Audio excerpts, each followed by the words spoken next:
اللہ الرحمن الرحیم نحمدہ ونصلی علی رسولہ الکریم بسم اللہ ذی شان عظیم البرہان شدید السلطان ما شاء اللہ کان اعوذ باللہ من الشیطان۔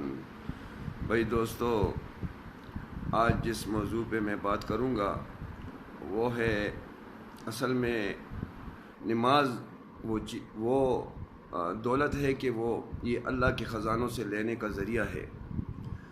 جب ہم نے یہ کلمہ پڑھا لا الہ الا اللہ محمد الرسول اللہ، تو ہم پر اللہ رب العزت کے سارے احکامات فرض ہو گئے، اور اس میں سب سے پہلا حکم جو ہے وہ نماز ہے۔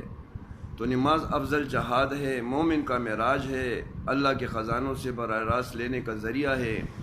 نماز شیطان کے کمر کو توڑتی ہے، اور جو 5 وقت نماز پابندی سے پڑھتے ہیں اللہ پاک 5 انعامات سے نوازتے ہیں۔ سب سے پہلے اس کی رزق فراغ ہو جاتی ہے۔ تو رزق میں صرف کھانا پینا نہیں ہے، بلکہ رزق میں اس کے گھر تک جتنی چیزیں ہیں، گاڑی تک، یہ سب رزق میں آتے ہیں۔ اللہ رب العزت اس میں برکت ڈالتے ہیں۔ قبر اس کے لیے اتنا کھل جاتا ہے جتنا اس کی نظر منتہائے نظر تک۔ عمل نامہ دائیں ہاتھ سے دیا جائے گا، پوری صراط پہ بجلی کی طرح سے گزرے گا، 1500 سال اس کے اوپر وہ ہے، اور بغیر حساب کتاب کے 5واں یہ کہ بغیر حساب کتاب کے جنت میں داخل ہوگا۔ تو یہ 5 انعامات 5 نماز کے ساتھ ہے۔ تو نماز کو بنانا، نماز کو پھر پکانا، اور یہ صحابہ نبی علیہ السلام کے صفت پہ لانا کہ نماز وہ نماز کہ جس طرح نبی علیہ السلام نے صحابہ کو سکھائی، اور صحابہ سے کرتے کرتے یہاں تک اگر نماز نبی علیہ السلام کے مبارک طریقے سے ہوگی تو وہ اللہ کو قبول ہوگی اور اللہ کو مقبول ہوگی، اور اگر نماز نبی کے طریقے سے نہیں ہوگی تو وہ اللہ کو قبول نہیں بلکہ وہ مردود ہوگی۔ تو نماز کو بنانا ہے اور اس کو اس صفت پہ لانا ہے، اس کی بار بار مشق کرنا ہے، نفلوں کے ذریعے سے بار بار۔ اور ہم نماز میں جو پڑھتے ہیں سبحانک اللہم و بحمدک و تبارک اسمک و تعالی جدک و لا الہ غیرک، اب اس کا معنی کیا ہے، اس کا مطلب کیا ہے، اس کا مقصد کیا ہے، کہ اس پر ہم سمجھے۔ یہ نماز میں یہ تو سب دعا ہے۔ سبحانک اللہم و بحمدک، اے اللہ آپ کی ذات پاک ہے اور صفتوں والی ہے، خوبیوں والی ہے، و تبارک اسمک، اور آپ کا نام برکت والا ہے، و تعالی جدک، اور آپ کی شان اونچی ہے، ولا الہ غیرک، اور نہیں ہے کوئی لائق عبادت کا صرف ایک اللہ کے سوا۔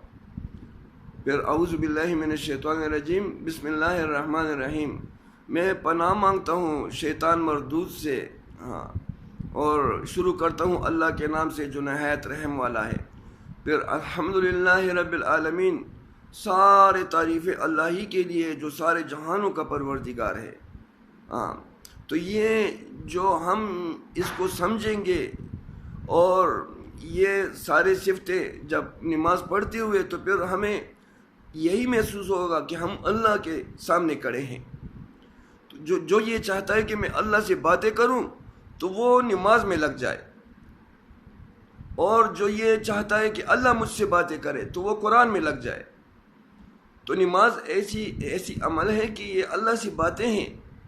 تو جب اللہ کے سامنے ہم کھڑا ہوں تو بہت وقار سے، ادب سے اور محبت سے، اور بہت بڑے بادشاہوں کے بادشاہ کے سامنے ہم کھڑے ہوتے ہیں۔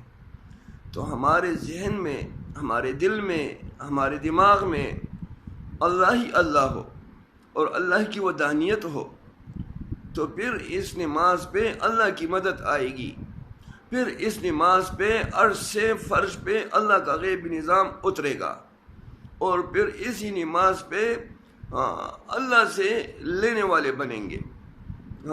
اگر کوئی یہ چاہتا ہے کہ اللہ میرے ساتھ، قدم پہ قدم اللہ میرے ساتھ ہو، تو وہ نماز پر وہ محنت کرے جو محنت صحابہ نے اپنی نماز پہ کی۔ تو نماز یہ ایسا اونچا عمل ہے کہ اس سے اللہ کی قرب حاصل ہوتی ہے اور اللہ کا محبوب بنتا ہے۔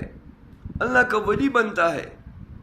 ہاں، یہ کافر میں اور مسلمان میں نماز ہی کے تو فرق ہے۔ تو میرے سارے مسلمان بھائیوں سے یہ درخواست ہے کہ اپنی نمازوں کو بنائیں۔ نماز میں 100 مسائل ہے اور اس میں 13 فرائض ہیں۔ اگر اس کو ہمارے علم میں نہیں ہوگا، اس کو ہمیں پتہ نہیں ہوگا، پھر نماز ہماری خطرناک ہوگی۔ یہ نماز پھر ہمیں اللہ کی قرب کا ذریعہ نہیں بنے گا، بلکہ یہ نماز اللہ سے دوری کا ذریعہ بنے گا۔ ایک وہ نماز ہے جو دعا کرتی ہے نمازی کے لیے کہ جس طرح تو نے میری حفاظت کی، اللہ پاک تیری ایسی ہی حفاظت کرے۔ اور دوسری جگہ پہ بددعا دیتی ہے کہ جس طرح تو نے مجھے برباد کیا، اللہ تجھے ایسے برباد کرے۔ اور کہتے ہیں وہ نماز پرانے کپڑے میں لپیٹ کر اور نمازی کے منہ پر مار دی جاتی ہے۔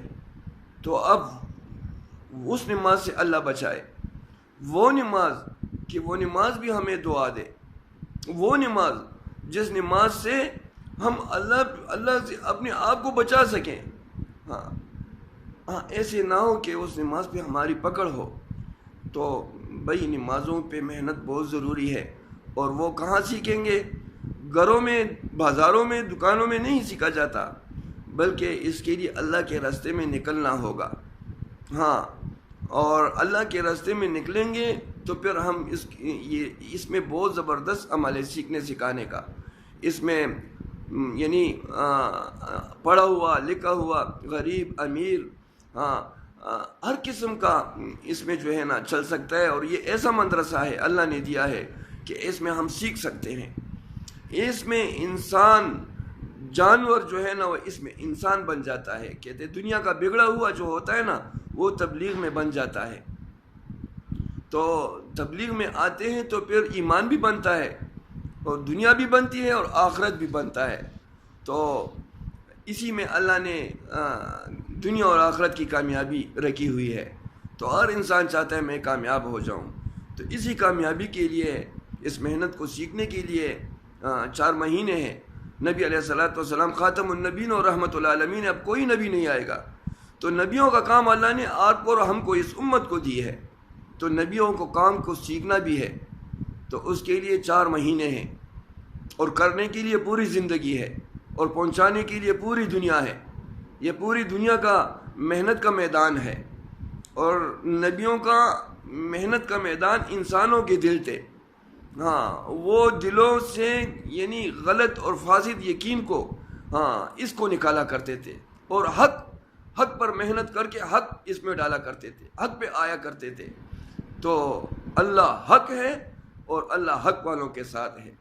تو اسی حق پر آنے کے لیے یہ نیت کرو، اللہ سے مانگو، اور اللہ پہ اپنے آپ کو قبول فرماؤ۔ وما علینا الا البلاغ۔ سبحان ربک رب العزۃ عما یصفون وسلام علی المرسلین والحمد للہ رب العالمین۔